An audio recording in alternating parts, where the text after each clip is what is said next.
शुक्रवार को लोकसभा चुनाव का आगाज हो गया। पहले चरण में 21 राज्यों और केंद्र शासित प्रदेशों में 102 लोकसभा सीटों पर 1625 प्रत्याशियों के भाग्य को मतदाताओं ने ईवीएम में कैद कर दिया, जिसमें 8 केंद्रीय मंत्री, 2 पूर्व सीएम और 1 पूर्व राज्यपाल भी शामिल हैं। लोकसभा चुनाव के पहले चरण के लिए मतदान से पहले प्रधानमंत्री नरेंद्र मोदी ने मतदाताओं से भारी संख्या में वोट डालने की अपील की। उन्होंने कहा, लोकतंत्र का सबसे बड़ा उत्सव आज से शुरू हो रहा है। मतदाताओं से मेरा आग्रह है कि वो अपने मताधिकार का प्रयोग जरूर करें और वोटिंग का नया रिकॉर्ड बनाएं। पीएम ने मतदान की अपील की तो जनता ने भी उसका मान रखा। क्या आम क्या खास, सभी लोगों ने लोकतंत्र के इस महापर्व में बढ़ चढ़कर हिस्सा लिया। सुबह से ही मतदान केंद्रों पर लंबी लंबी लाइनें देखने को मिली। पहली बार वोट डालने वाले युवाओं के चेहरे की खुशी देखते ही बन रही थी। वहीं सहारनपुर में लोकतंत्र के पर्व में मतदान का उत्साह कुछ खास नजर आया। लोकतंत्र के प्रति आस्था में उम्र भी आड़े नहीं आई। 103 वर्षीय नरेंद्र पांडे मतदान करने पहुंचे और अपने मताधिकार का इस्तेमाल किया। क्या नाम है? मेरा नाम चंद्रा प्रसाद पंडित। आप कितनी साल उम्र आपकी? उम्र कितनी आपकी? 100 से अधिक। आज बोले जोर से। आज आप वोट डालने आए हैं? आपको वोट डालने आया। कैसा लग रहा है आपको? कैसा लग रहा है? बहुत अच्छा लगा। पहले चरण की वोटिंग में लोकतंत्र का खूबसूरत नजारा देखने को मिला, जहां आम लोगों के साथ खास लोगों ने भी लाइन में लगकर वोट डाला। क्या राजनेता और क्या फिल्मी सितारे, सभी ने लाइन में अपनी बारी का इंतजार किया और वोट डाले, लेकिन अपनी पार्टी की जीत के दावे से नहीं चूके। मतदान किसको भी करे, पर मतदान करना ये लोकतंत्र के इस उत्सव में सबका कर्तव्य है और मेरी सभी मतदाताओं को खूब खूब शुभकामनाएं, शुभेच्छाएं। मैं 101% आश्वस्त हूँ, अच्छे मार्जिन से मैं चुनाव जीतूंगा। बिहार में 40 सीट पर एनडीए लड़ रहा है। नरेंद्र मोदी भी 40 सीट पे लड़ रहे हैं और बेगूसराय भी उसमें एक सीट है। 40 के 40 सीट नरेंद्र मोदी के झोली में जाएगा। प्रथम चरण में 4 सीट है। ये चारों मैं आपको कह रहा हूँ नरेंद्र मोदी के। आज कहाँ पे कांग्रेस है? न छत्तीसगढ़ है, न मध्य प्रदेश, न राजस्थान। देश में लगभग सफाया कांग्रेस का हो चुका है। भारतीय जनता पार्टी 400 पार करेगी, कांग्रेस 40 के लिए संघर्ष करेगी। जमुई में एक तरफा आज की तारीख में माहौल बना हुआ है और बिना किसी संदेह के मैं ये कह सकता हूँ कि जमुई की सीट एक बड़े मार्जिन से हम लोग जीतने जा रहे हैं और यही माहौल बिहार की चारों सीटों पर है। लोग चारों सीट जो है जीत रहे हैं। जो फीडबैक आ रहा है बढ़ चढ़ करके लोग जो है। मुकाबला नहीं, सुबह तक मुकाबला लग रहा था, लेकिन अब मुकाबला खत्म हो गया क्योंकि जनता ने मन बना लिया कि वो परिवर्तन चाहती है। थोड़ी सी गुंडागर्दी के दिखाने का प्रयास किया, वहीं हम जाके मौके पर खड़े हुए हैं कि गुंडागर्दी स्वीकार नहीं की जाए। गुंडागर्दी तो यहाँ के लोग साथ बहुत दिनों से हो रही है, अब वो समय खत्म होने वाला है। अब जनता की सुनवाई होगी, जनता की चलेगी।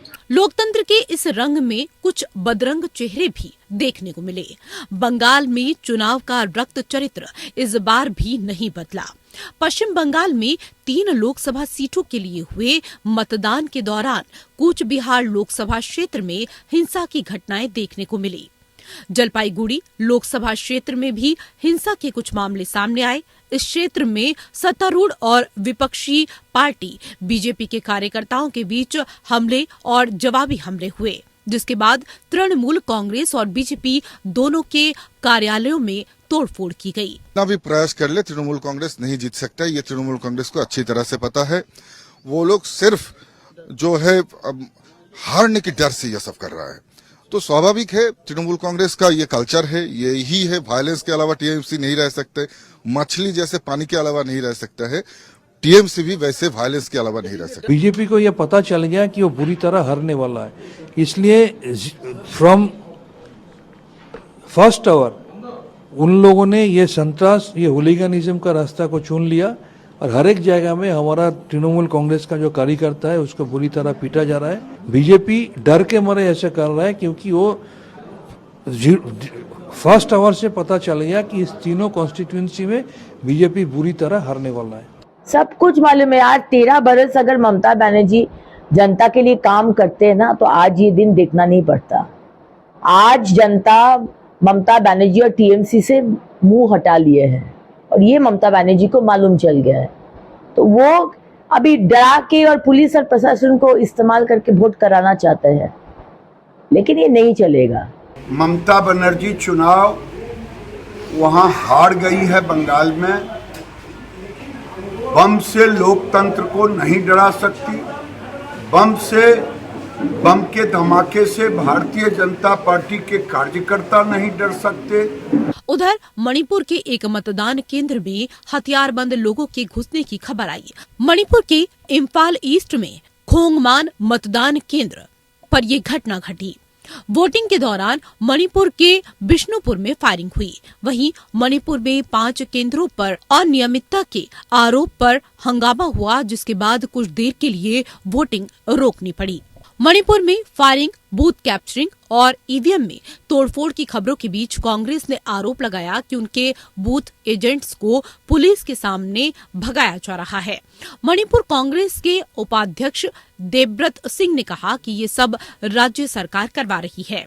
उधर छत्तीसगढ़ के नक्सल प्रभावित बीजापुर में वोटिंग के दौरान ग्रेनेड ब्लास्ट हुआ। ब्लास्ट में एक असिस्टेंट कमांडेंट और जवान घायल हो गए। वहीं यूपी की 8 लोकसभा सीटों के लिए शुक्रवार को मतदान के बीच समाजवादी पार्टी ने मुजफ्फरनगर, पीलीभीत, कैराना और सहारनपुर में मतदान की गति धीमी करने से लेकर बूथ कैप्चरिंग तक के आरोप लगाए। मुजफ्फरनगर से सपा प्रत्याशी हरेंद्र मलिक ने चुनाव आयोग में शिकायत भी दर्ज कराई। उन्होंने बीजेपी प्रत्याशी संजीव बालियान के गांव कुटबी में पैरा मिलिट्री फोर्स भेजे जाने की मांग करते हुए बूथ कैप्चरिंग का आरोप लगाया। वहीं सपा ने कई जगह पर ईवीएम खराब होने की शिकायत दर्ज कराई। इसके साथ ही सपा अध्यक्ष अखिलेश यादव ने पहले चरण के मतदान पर कहा कि बीजेपी का पहले दिन पहला शो फ्लॉप हो गया। जनता को अब ना भाजपाइयों की अदाकारी अच्छी लग रही है, ना कहानी, ना घिसे पिटे डायलॉग्स।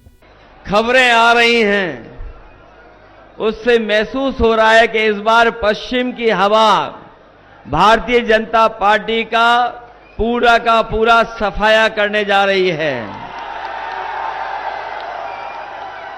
और लग तो ये रहा है कि भारतीय जनता पार्टी का पहला शो ही फ्लॉप हो गया है।